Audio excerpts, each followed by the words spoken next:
había sido ayudante de dirección nada más y nada menos que de Roberto Rossellini en el año 1956, para debutar en solitario al año siguiente con el cortometraje Los Mocosos, Les Mistons, también centrado en el mundo de la infancia. La película Les Mistons supone también el que se puede considerar pistoletazo inicial de salida de la Nouvelle Vague, uno de los movimientos que cambiaron para siempre la historia del cine. No entremos en otras consideraciones que apuntan a que las características propias de la nueva ola ya se aprecian en películas anteriores a Los 400 golpes y en directores como Claude Chabrol o Agnès Varda. El caso es que ahí tenemos por primera vez en pantalla a Antoine Doinel haciendo de las suyas.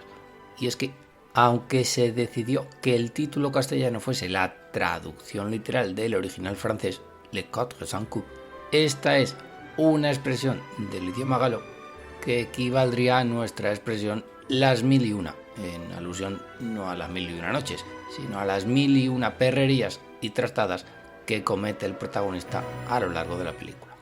Aunque bien podrían referirse también a esa infancia golpeada que vive Antoine Doinel, a imagen y semejanza prácticamente de su creador, de François Truffaut.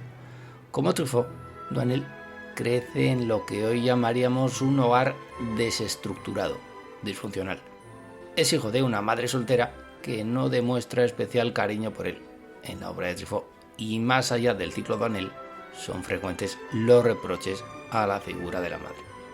De hecho, en la película, la madre de Doinel acaba desentendiéndose de Antoine enviándole a un reformatorio para jóvenes delincuentes, mientras que su padrastro, que como en el caso del padrastro de Truffaut será el encargado de darle los apellidos al muchacho, hace todo al principio por ganarse su confianza, pero al final termina dándole también por imposible. Como Truffaut, Doinel encontrará refugio en la lectura y en Balzac, a quien incluso dedica un pequeño altar en su casa. Y también, por supuesto, en el cine al que escapa siempre que puede, junto a su inseparable amigo Genet, normalmente en el transcurso de alguna de sus incontables peñas. Todas estas circunstancias convierten a Antoine en un inadaptado y en un rebelde que trae de cabeza y que tiene martirizados no solo a sus padres, sino también a sus profesores.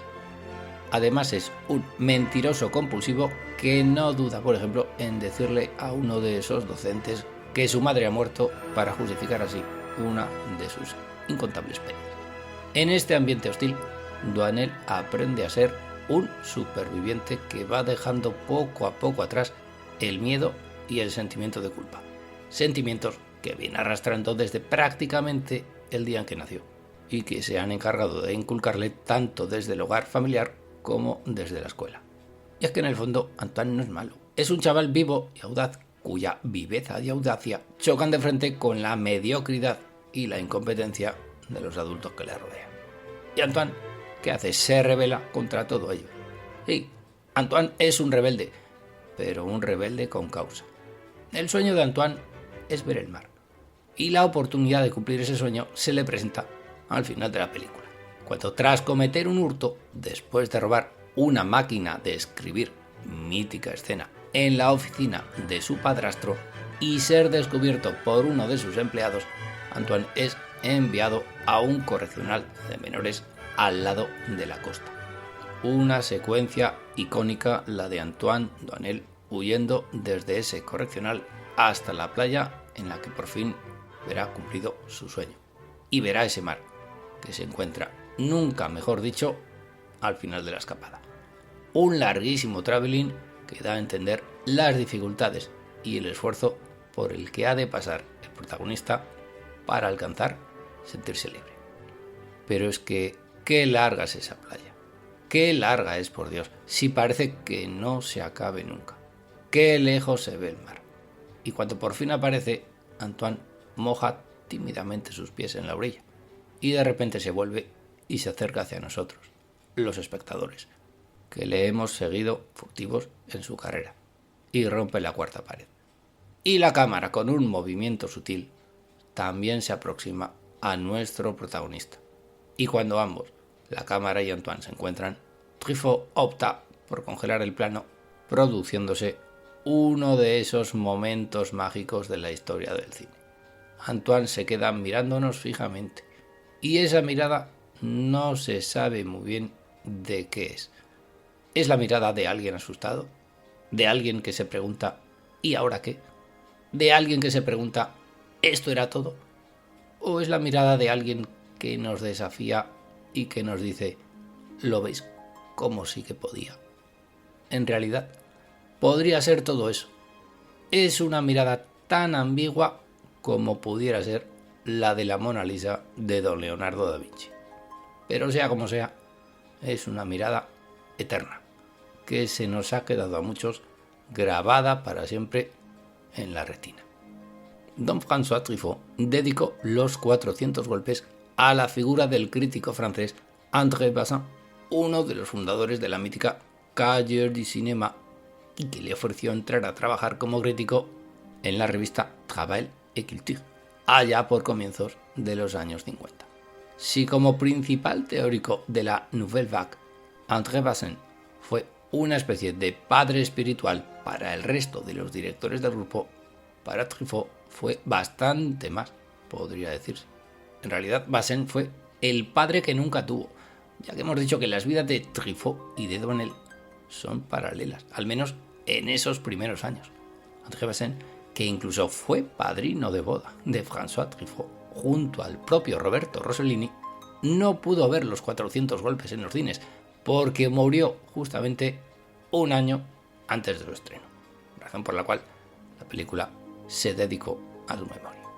La película también se presentó en mayo de 1959 en el Festival de Cine de Cannes, no podría ser en otro lugar, y consiguió el premio a la mejor dirección para François Truffaut, que un año más tarde lograría junto a Marcel Mauzy una nominación al Oscar de Hollywood por el guión de esta película. Los 400 golpes supuso además un hito indiscutible en el cine de autor de la época, aparte de suponer, como ya hemos dicho, la película seminal de la Nouvelle Vague. Estos directores querían romper con el tipo de cine que se hacía en Francia en la década de los 50, más comercial, más sujeto a convenciones y más académico.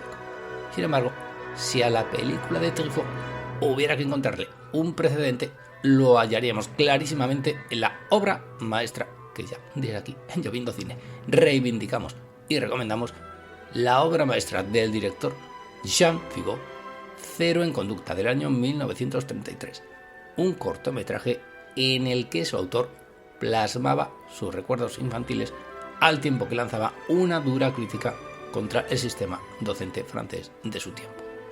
Debido precisamente a estas críticas y a ese mensaje que las autoridades consideraron antipatriótico, la película de Jean Vigo estuvo prohibida durante más de una década en Francia y no pudo estrenarse hasta 1946. Pero claro, tratándose de los 400 golpes, no solo hay que hablar de precedentes, sino también y sobre todo de influencias, porque no cabe ninguna duda de que el primer largometraje de François Truffaut, Los 400 golpes, es una de las obras más influyentes de la historia del cine universal. No hay director que posteriormente a ese año, a 1959, haya buceado en sus recuerdos de infancia para hacer una película auto o semi-autobiográfica que no se haya inspirado en Truffaut. No hay película en el género del coming of age, estas películas que retraten el paso del mundo infantil o adolescente a la edad adulta, que no haya bebido en las fuentes de los 400. Permítaseme el cine.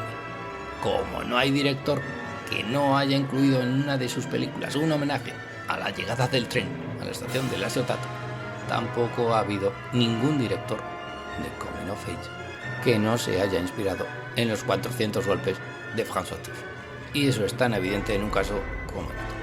En su etapa de crítico, desde las páginas de Cahiers du Cinéma, François Truffaut escribió que Ciudadano Kane había sido la ópera prima que más vocaciones cinematográficas había despertado en la historia del cine. Pues esto, señor Truffaut, no es Cahiers du Cinéma. Pero desde aquí, desde Lloviendo Cine, nos atrevemos a decir que después su primera película, Los 400 golpes, habrá despertado al menos las mismas vocaciones que la primera obra de Orson Welles.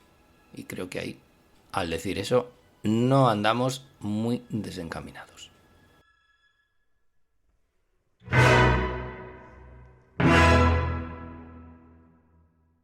Y saltamos ahora al año 1962, año en el que transcurre la segunda de las aventuras cinematográficas de Antoine Doinel. Y si antes hemos dicho que el ciclo Antoine Doinel se componía de 4 películas y media, pues es aquí que hemos llegado a esa media película.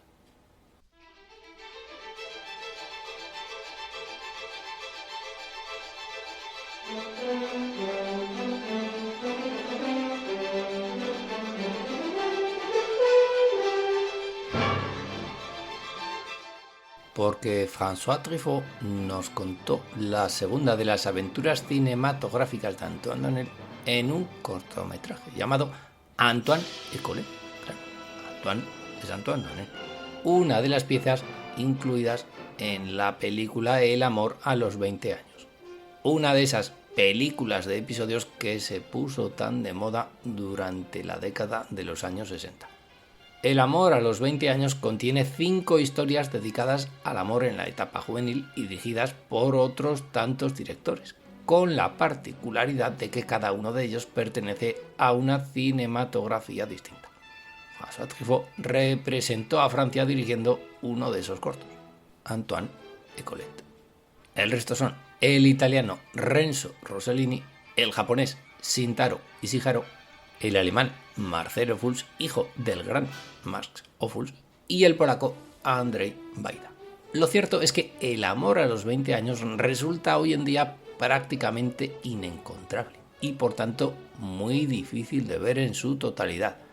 Servicio de socorro de Lloviendo Cine. Si alguien encuentra una forma más o menos legal de ver el amor a los 20 años, comuníquelo urgentemente a este programa. Los cinéfilos de este mundo quedarán eternamente agradecidos. Afortunadamente, el corto de François Truffaut ha podido verse a lo largo de todos estos años como pieza separada y ha sido editado en diferentes formatos como el antiguo VHS o el más reciente DVD, acompañando a alguna película del director. Y actualmente puede verse en eso, en alguna plataforma digital. Y gracias a ello hemos podido ver cómo continúa la historia de nuestro protagonista, Antoine Doinel. Y lo primero que nos llama la atención de Antoine et Colette es que nuestro protagonista ya no es un niño, ya ha dado el estirón hasta convertirse en un atractivo joven de 17 años. Al comienzo del cortometraje lo vemos instalado en París, viviendo solo y con un trabajo estable. Una pertinente voz en off nos informa de que Antoine pudo salir del correccional en el que lo habíamos dejado al final de los 400 golpes gracias a la labor de una psicóloga del centro que confió en él. Así que, tras esta coña de Truffaut, después de todo vemos que Antoine Doinel ha logrado salir adelante. Antoine trabaja en una compañía de discos. Es miembro de una sociedad de amigos de la música y gracias a su trabajo consigue fácilmente entradas gratis para conciertos de música. Allí suele coincidir con Colette, a quien da vida la actriz Marie-France Pissier, una chica de su edad con la que empieza a tontear. Pero mientras él va enamorándose poco a poco, ella solo le apreciará como un buen amigo. Así que nosotros pensamos que después de haber recibido 400 golpes en su infancia, Antoine ya había tenido suficiente. Pues no. Antoine, ahí tienes otro más. El golpe 401. Tu primer desengaño amoroso. El problema es que Antoine Doinel se hace demasiadas ilusiones con Colette. ¿Te suena esa historia? Sobre todo cuando ella le presenta a sus padres que le acogen como a un verdadero hijo. Y llegará un momento en el que Antoine, que se ha mudado al edificio de enfrente de Colette para estar más cerca de su amada, pasará más tiempo con los padres de su amiga que con ella misma. Así que es posible que al final del cortometraje, Antoine Doinel no haya conseguido ser correspondido con el amor de una pareja, pero tal vez ha logrado sentirse parte por un momento de una familia.